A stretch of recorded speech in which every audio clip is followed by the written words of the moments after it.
위와 같은 상황에서 교사가 해야 할 후속 조치와 인성적 자질을 함께 말씀드리도록 하겠습니다. 첫째, 교사는 학생과 학부모의 모두의 이야기를 들어야 하는 후속 조치를 취해야 합니다. 제시문에서는 교사가 학생에 대해서만 그 이야기를 전해 듣고 정황상 아동학대라고 의심되어 관련 기관에 신고한 모습을 확인할 수가 있습니다. 그러나 해당 사건은 학부모와 학생 모두의 의견을 듣고 조금 더 조심스럽고 신중하게 판단하는 자세가 필요합니다. 이와 관련한 인성적 자질은 첫째, 경청입니다. 경청의 자질을 가지고 학부모의 의견을 듣고 또한 학생의 의견을 들으며 그 사실관계를 정확하게 파악할 수 있도록 노력해야 합니다. 다음, 둘째, 선배 교사의 조언을 듣는 후속 조치를 할 수가 있습니다. 김 교사는 이런 일이 생겼을 때 어떻게 대처해야 할지 고민이 많아짐을 알 수가 있습니다. 이때 교사는 스스로 해결하는 것이 아닌 선배 교사나 혹은 부장 교사의 도움을 받을 수 있습니다. 이때 필요한 인성적 자질은 둘째, 소통의 자질입니다. 김 교사는 소통의 자질을 통해서 자신이 어떠한 문제가 있는지를 먼저 다른 교사들에게 적극적으로 말을 할 수가 있고, 이때 다른 교사들이 건네주는 조언에 대해서 이를 잘 듣고 또 이에 대해서 다 같이 의견을 나누며 소통을 통해서 가장 좋은 해결 방안을 찾아낼 수 있을 것입니다. 이상입니다. 일단 첫 번째, 전제가 잘못됐어요. 일단, 우리가 지금 알고 가셔야 하는 게, 지금 여기서 지금 선생님은 교사 행동이 잘못됐다는 듯이 얘기를 했지만, 일단 교사 행동은 잘못이 없어요.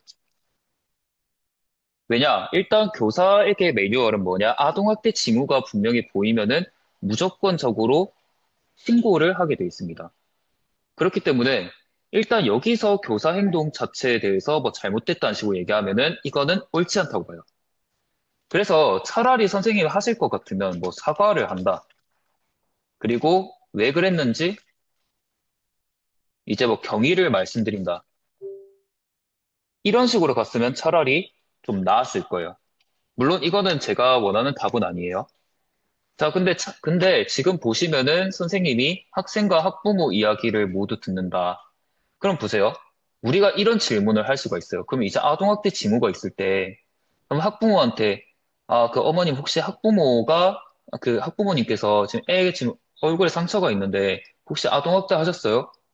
이렇게 하실 경우에, 당연히 학부모가, 네, 저 아동학대 했습니다. 이렇게 할 사람 있을까요? 전혀 그렇지 않다는 겁니다. 그렇기 때문에, 지금 1번 같은 경우에는 저는 정답 인정이 어려울 것 같아요.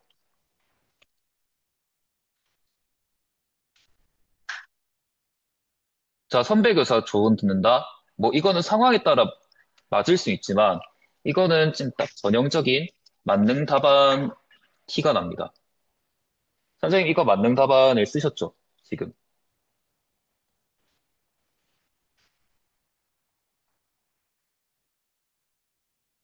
그쵸? 만능 답안을 쓰셨다고 얘기를 하셨네요. 네, 만능 답안을 쓰시면은 이렇게 끼워 맞추는 답안이 나옵니다. 자, 그럼 우리는 어떻게 접근을 해야 하냐? 일단 이렇게 된 원인. 자, 전제는 첫 번째로 교사는 잘못이 없다. 그러나 이런 상황을 만들지 않도록 한다. 이런 전제를 먼저 하고 가시고요. 그러면 이제 이거의 원인을 보자는 거예요. 자, 원인을 보면은 이제 교사가 이제 애한테 그렇게 물었더니 엄마한테 맞았어요라고 이야기를 했죠. 결국에 이거는 전체적으로 좀 애가 애매하게 말을 한다. 혹은 학생들이 교사에게 아동학대를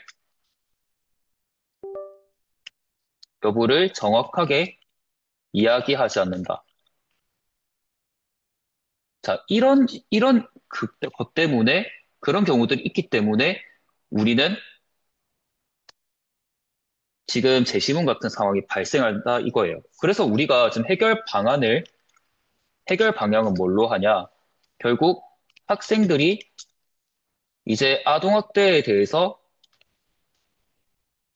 잘 알고, 그리고 알았을 때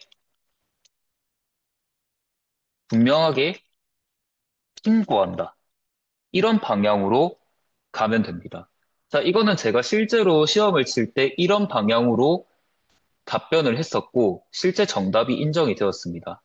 자, 그래서 우리가 어떻게 하려면은, 제일 처음에 학생들이 아동학대가 자기가 당하는 게 아동학대인지, 이거를 아는 능력을 기르는 거, 뭐가 있을까요? 학생들이 자기가 당하는 게 아동학대인지 아닌지, 그거 알게 하는 교육이 뭐가 있을까요?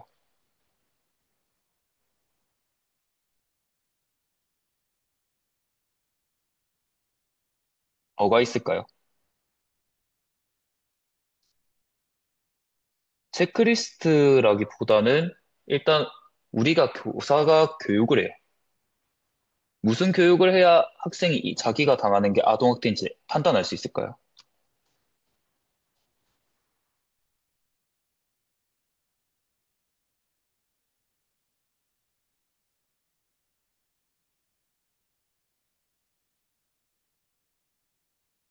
아동학대 예방 교육이에요.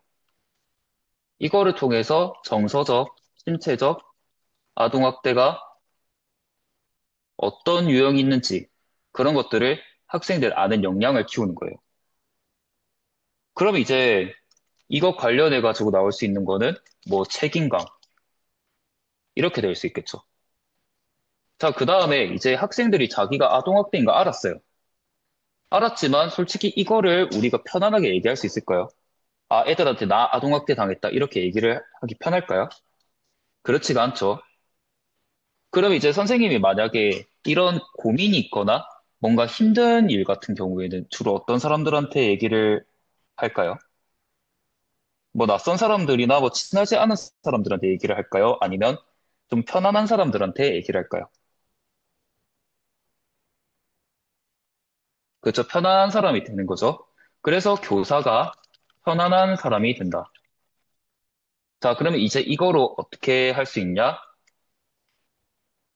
정기적, 비정기적 상담을 통해 학생과 레포를 쌓는다. 이거예요.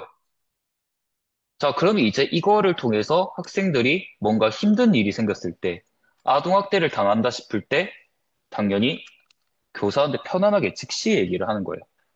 그럼 이제 믿음, 이런 인성적 자질이 될 수가 있겠죠. 자, 이렇게 우리가 키워드를 직답형이라 할지라도 결국 제시문에 따른 원인 파악을 통한 해결 방안을 떠올리는 그런 사고 과정이 굉장히 중요하다 이거예요.